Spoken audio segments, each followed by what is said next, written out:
Because when we was in jail, he tried to sit and hit at me. He tried to get one of his big homies to beat me up because I had lied about my age. I went to adult jail and I was supposed to go back to juvenile. So while I'm in juvenile, waiting to go back to adult jail. While I'm in adult jail, waiting to go back to juvenile, he tried to send one of his homeboy, big old dude, beat me up. And I saw his face. I was like, oh, that's the dude I shot up.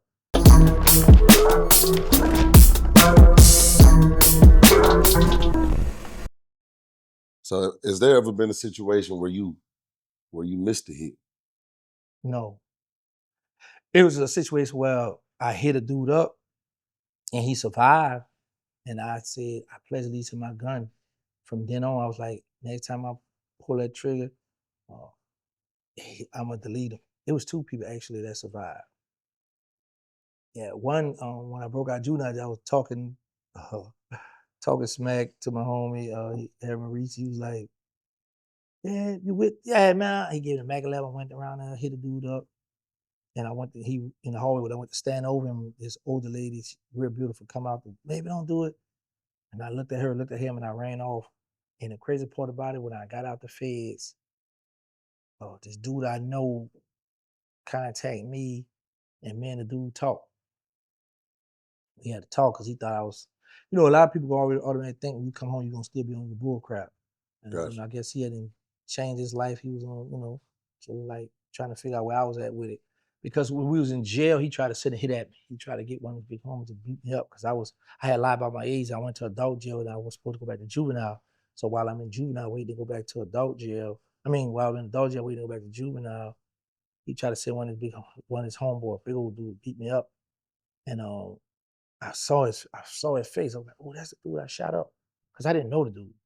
I was just doing something, trying to show off for my homeboy, and it was a hit on this dude. So instead of my homeboy taking the hit, I took the hit for him. And then this other dude I hit around the club, we hit him 10 times, 10 or 14 times, but he survived. He survived the hit, came to court. Well, it wasn't a hit, I'm lying. It wasn't a hit, we was beefing. He survived it though. He came to court on us while we were in court. We going back and forth, fussing. And then they rebooked my co-defendant for intimidating a witness. And they were trying to give me 99 years for that. So happened, the guy that I shot, he wound up getting caught trying to rob a bank. He got caught with the gun in the mask, I guess in a high-speed chase, whatever, but that's how they gave my co-defendant probation first, and then they killer stone, man, you better take the probation because I had waited 2 weeks, and I was mad that they was trying to jam me up. So I took the probation and got out in 93. Okay, gotcha. Gotcha. That's a hell of a story, man. Hell of a life experience. So let me ask you this. So I'm gonna move on past that. I know we could talk all day about that and the jail stories and stuff. So we're gonna say that for part 2. And I know a lot of this stuff you've touched on, but for me, I'm just trying to build the storyline up. So we fast forward. So now, what is you and BG's relationship like right now, man? I've seen y'all, because for me, I'm listening to this and I'm like, man, it's been blood, sweat, tears behind all of this. You get what I'm saying? So to see what it's turned into today, for me, is I can't understand. I get it, people go their separate ways, but help us understand what's going on with you and BG. I love BG. I love bro, but as the days go by, I realize like I can't be selfish and be mad with him because he won't accept me. I made the rules. So for Jizzle, it's like, man, I love you, man, but I ain't messing with that. Got you. So your decision to give up that information on those bodies to get out. That don't sit right with them because the rule was you never go in interrogation room. You see how you see a lot of interrogation tapes now with a lot of these rappers and a lot of people? You ain't gonna never see none of that with us. But back then, the police knew when you arrest us, put me in the car, bring me on to central lockup. So they standing on the principles that y'all used to ride on. Right. Got you. And my thing, man, it's a new day and time. Home ain't none of y'all in jail. I could have got everybody locked up. I could have been a Birdman. And so let me ask you that. So have y'all had a conversation about it? Whether it be you, BG, or no? Me and Bird, when I first come home, he asked me, I was over this rat and stuff, man, I'm hearing all this stuff. So I ran the whole play down to him. And he was like, you made your bed, you gotta lie, you gotta lay in it. Is you got any words you wanna say before I hang up? I said, yeah, give me a pillow. Because I knew at that point he wasn't gonna help. He was turning his back. Gotcha. I felt like the CBR 226 click is still free. So I should have got a little pass. But I also look at it from their perspective, because if I was on that side, I'd be hard on them too. But then I was like, man, you could have just gave me a big heavy bag and said, here, go ahead on with your life. You just kicked me out and told me to beat it. I had to fend for myself out here. Yeah. Because a lot of the people that the murders that you helped connect the dots on, they were people that were already dead. Yes. Gotcha. Right. I'm just gonna be completely real with you though. I see both sides, but I can respect what they saying. You get what I'm saying? It's like, nigga, we done did this Right. together, nigga. You Right. broke the rules, but I can respect your opinion on it too. It's just one of them ones where it's like, But that's why I don't get mad with them, because like I said, if I was on there, I'd be like, see, the first thing I tell people this: when you go in an interrogation room, none of us with you. So how we know for sure you saying to us what you really said? Because you could have dropped some more information and got somebody else on the investigation. yeah, So that's why I don't get mad when they say, "Oh, you ratted, you snitched." All right, I'm free. I don't buy friendship; it's too expensive. And my motto is this: everybody who know me gonna tell you. I'm always say, as long as they print money, I'm gonna get some money. It ain't gonna be as much as if I was with cash money. Think about this. Right now, I'm at 223,000 subscribers on my YouTube channel. yeah.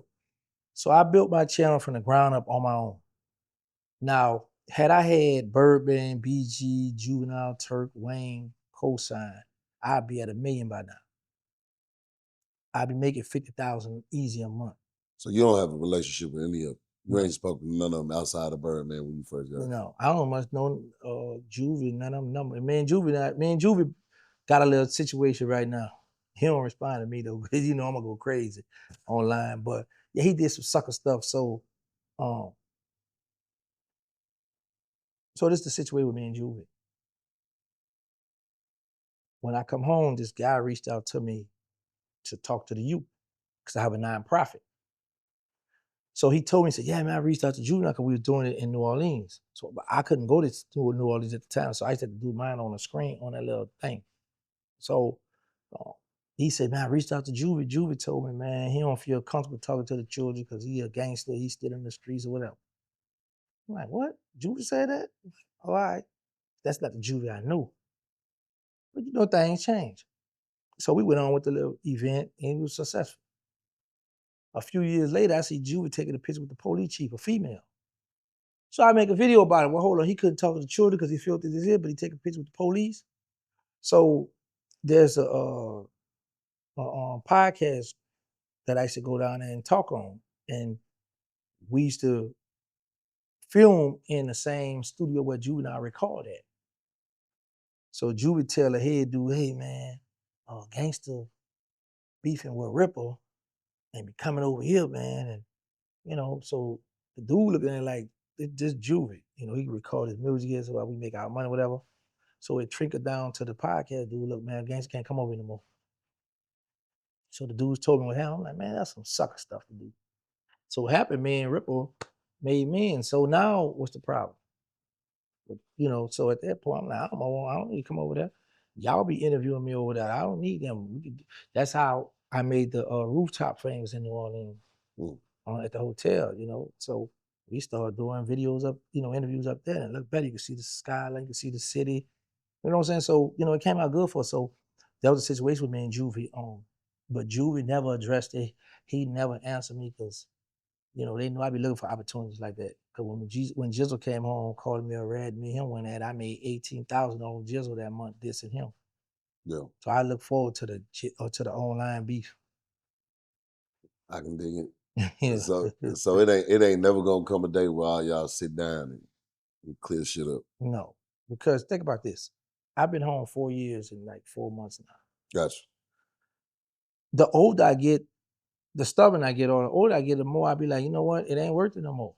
Because I needed to sit down with the family when y'all was hot, cutting up on social media where I could have made me some money. Now we old broke down men just sitting down grumpy. Man, beat it. I don't need you now. I feel you. I feel I you. don't want to talk about it now. We old now. What we gonna get out of it now?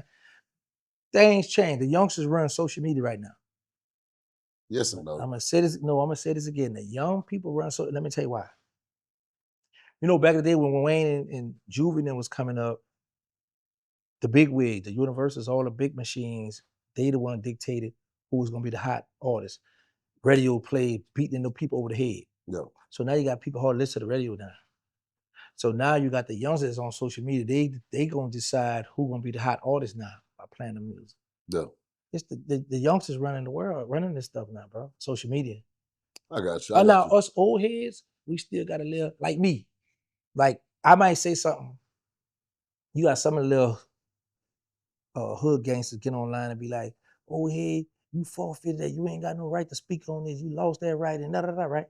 But then I be saying to myself, "Hey, sometimes